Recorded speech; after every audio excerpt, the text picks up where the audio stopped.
हनुमान जी महाराज जा रहे हैं सीता जी का पता लगाने के लिए। सुरसा आ गई सामने। मैंने सुना है कि तुम बहुत बड़े विरागी हो, तुम्हारे तो शरीर में कोई ममता है ही नहीं। तो बहुत अच्छा है, तुम्हारे शरीर में ममता नहीं है और मैं भूखी हूं, तो इससे बढ़िया बात क्या होगी कि भोजन के लिए शरीर दे दो। आज सुरन मुहि दीन हारा, मानो तुम्हारी परीक्षा है। शरीर में ममता होगी तो देने में डरोगे, और शरीर से ममता नहीं होगी तो मुझे खिला दोगे। हनुमान जी ने बहुत सुंदर उत्तर दे दिया। बोले अभी नहीं, बस यही सूत्र है। अभी हमें शरीर रखना है और बाद में राम काज करी फिर में आवो, सीता कहे सुधि प्रभु ही सुनावो। एक बार में भगवान राम का कार्य पूरा कर लूं, भगवान राम के कार्य के लिए प्रभु का संदेश मैं सीता जी तक पहुंचा दूं, सीता जी का संदेश प्रभु के पास पहुंचा दूं, और उसके बाद तब तो बदन पैठी हुआ। कितना सुंदर सूत्र है। मानो मृत्यु मुंह खोले खड़ी है, तुम चाहते हो कि नहीं? उनका अभी नहीं, पर लक्ष्य पूरा हो जाने के बाद मुझे कोई शरीर से कोई लोभ नहीं, मैं तुम्हारे मुंह में चला आऊंगा। पर सुरसा समझ गई कि ये बंदर जब वो लक्ष्य ही पूरा कर लेगा तो मेरे मुंह में कहां समाएगा। इसलिए वो बाद में एक दो दूने बढ़ने की होड़ में सुरसा परास्त होकर के हनुमान जी को आशीर्वाद देती है। तो आशीर्वाद की विशेषता क्या है? ये दिखाने के लिए कि मैं बहुत बड़ा शरीर से ऊपर उठा हुआ हूं। कई लोग ऊंचे काम भी कभी कभी दिखाने के मुंह में। व्यंग में एक बार सत्संग में तो बात कही गई कि कई सन्यासी एकत्र हुए और फिर परस्पर सत्संग होने लगा कि किसने क्यों त्याग करके गृहस्थाश्रम संन्यास ग्रहण किया। तो सबने अलग अलग उत्तर बताए, पर एक बैठे हुए थे चुप। तो उनसे पूछा गया कि आपने संन्यास क्यों लिया, आप क्यों नहीं बोलते? तो उन्होंने कहा संन्यास मैंने लिया नहीं, लोगों ने सन्यासी बना दिया। बना क्या दिया? लेकिन मैं तो सत्संग में जाता भी नहीं। एक संत आए तो मैं तो चला जा रहा था, पर संत जी ने सहज भाव से पूछ दिया ये कौन है जा रहे हैं? बोले महाराज तो बड़े सत्संगी। अब वो शब्द सुन के मुझे लज्जा लगी। महात्मा जी ने कहा इतने सत्संगी आओ बेटा आओ। तो मैंने सोचा कि अब लोगों ने चाहे व्यंग में कहा है और महात्मा जी ने सरलता से मान लिया तो भाई चलो बैठ ही जाए। बैठ गए तो थोड़ी देर बाद लोग कहने लगे महाराज नित्य के सत्संगी तो यही है, हम लोग तो कभी कभी आते। तो महात्मा जी को लगा कि तो बहुत अच्छा व्यक्ति है, वो नित्य जो है। मैं जाने लगा और थोड़े दिन के बाद चारों लोग कहने लगे कि अभी घर में रोक नहीं सकते, जरूर घर छोड़ देंगे। तो मैंने घर छोड़ दिया कि भाई अब बदनामी न हो। मानो व्यंग ये है कि कभी दिखाने के लिए हनुमान जी अगर ये दिखाना चाहते कि नहीं नहीं मुझे ले शरीर का क्या अर्थ है, शरीर का क्या महत्व है, हनुमान जी ने कहा महत्व है। हनुमान जी कहते हैं कि शरीर का महत्व है, और महत्व इतना कि माँ के पास पहुंच गए।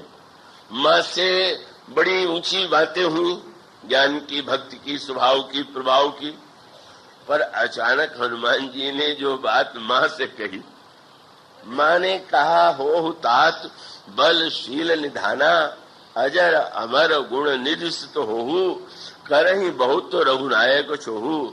इतना मिलने के बाद हनुमान जी क्या कहते हैं? सुनो माँ, भूख की बात आ गई। मानो हनुमान जी का तात्पर्य था कि अब वो भाषण का भाषण तो अलग है, पर माँ और बेटे के बीच में वेदांत की चर्चा थोड़ी होती है, वो तो खाने पीने की बात होती है। माँ को चिंता होती है हमारा बेटा भूखा न रह जाए, और बेटा औरों से चाहे संकोच करे पर माँ से तो निसंकोच मांग लेता है। और सचमुच मैंने नहीं कहा कि अरे तुम्हें और भूख, तुम्हें भूख प्यास से क्या है। माँ ने यही कहा कि सुन सुत करही विपिन रखवारी, परम सुभट रजनी चर भारी। मैं तो चाहती हूँ, मुझे पहले कहना चाहिए था फल खाने के लिए, पर देख रहे हो ये दुष्ट जो है यहाँ ये तुम्हें खाने देंगे? इसलिए डर के मारे मैं नहीं कह रही हूं। बड़े प्रसन्न हुए हनुमान जी। मां ने सचमुच मुझे छोटा बच्चा मान लिया। अभी मेरा रूप देखने के बाद भी कितनी चिंता है। तो हनुमान जी ने तुरंत कहा, तिनकर भय माता मोहिनाए। मां, मुझे उनका कोई भय नहीं। क्या? बोले, जो तुम सुख मानो मन माए। आप मन में प्रसन्न है तो मुझे भय नहीं, और आप नहीं है तो फिर नहीं। और तब तुरंत मां ने वात्सल्य भरे स्वर में कहा, रघुपति चरण हृदय धरि तात मधुर फल खाओ। हनुमान जी ने कहा था कि वृक्ष के फल कितने सुंदर है, पर मां ने कहा कि सुंदर देख करके फल नहीं खा लेना चाहिए। सुंदर है तो क्या पता देखने में सुंदर और खाने में कड़वा हो। तो ये मोह की वाटिका, रावण की वाटिका, इसके फल है तो बड़े सुंदर, पर सुंदर को जब तक मधुर न बना लेना तब तक मत खाना। मधुर बनाने का उपाय क्या है?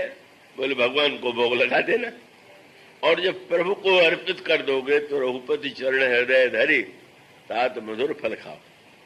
और हनुमान जी सचमुच रावण ने भी पूछा, तुमने फल क्यों खाए? तो हनुमान जी ने कोई बड़ी ऊंची भाषा नहीं, हनुमान जी ने कहा, खाऊं फल प्रभु लागी भूखा। भाई, भूख लगती है तो व्यक्ति को चाहिए भोजन। मुझे भी भूख लगी हुई थी, तुम्हारे बाग के फल थे तो मैंने खा लिया, तो क्या बुरा किया। मानो हनुमान जी इस संदर्भ में जो उपदेश का संकेत देते हैं, और वही संपाति, गीध और समस्त पात्रों के संदर्भ का सत्य है। और संपाति ने उस समय गीध से एक सूत्र दिया। एक सूत्र यह था, और बड़े महत्व का सूत्र। पहले स्वयं प्रभा से मिलन हुआ था बंदरों का, और स्वयं प्रभा ने कहा, आंखें मूंदो। जब बंदरों ने कहा कि हम निराश हैं क्योंकि बहुत प्रयत्न करने के बाद भी सीता जी को नहीं खोज पाए, तो स्वयं प्रभा ने पूछा था बंदरों से, तुमने सीता जी को आंख बंद करके खोजा कि आंख खोल के? बोले, देवी 24 घंटे में एक क्षण भी आंख बंद नहीं किया, जग करके सेवा करते रहे, खोज करते रहे। स्वयं प्रभा ने कहा कि ना, मुदहु नयन। मुदहु नयन एक सूत्र, और संपाति ने दूसरा सूत्र दिया का, वो देखिए समुद्र में। संपाति कहता है, आंख खोलिए।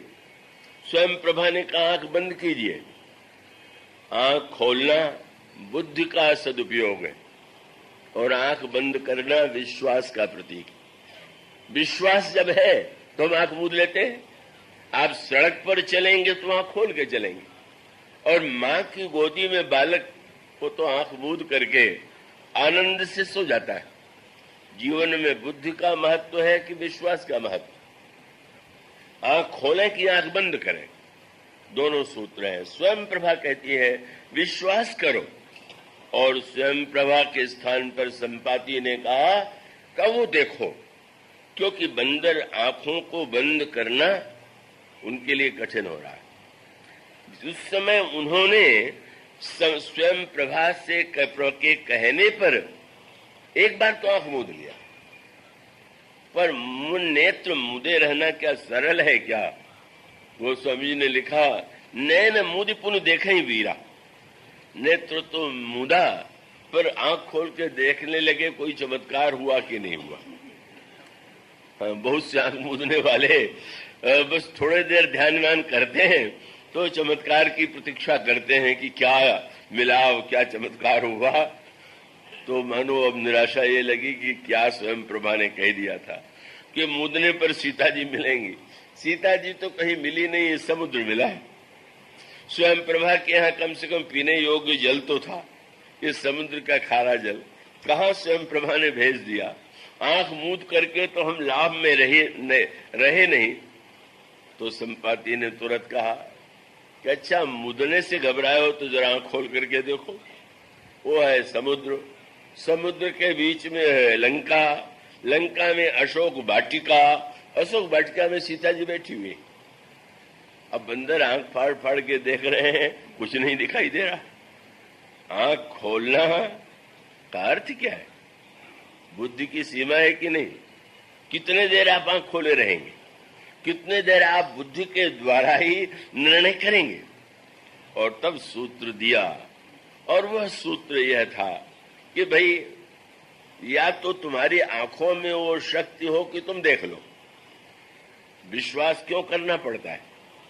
जिस समय बुद्धि स्वीकार कर ले कि हम में क्षमता देखने की नहीं, उस परम शक्ति को हम नहीं देख पाते, तो अगर देख सकते हैं तो देखिए, और न देख सकते हो तो जिसने देखा हो उस पर भरोसा कीजिए, विश्वास कीजिए। तो संपादकीय ने कह दिया, मैं देखूं तुम नाहीन गीधई दृष्टि अपार। मेरे पास वो दृष्टि है, तुम्हारे पास वो दृष्टि नहीं है, और नहीं है तो तुम अगर नहीं है तो मेरी बात पर विश्वास करो, और विश्वास करके तुम एक बार साहस करो। मोहि बिलो की धरहु मन धीरा, राम कृपा कस भयउ शरीरा, पापी जाकर नाम सुमिरहि, अति अपार भव सागर तरहि, तास दूत तुम तज कदराई, राम हृदय धरी करो उपाय।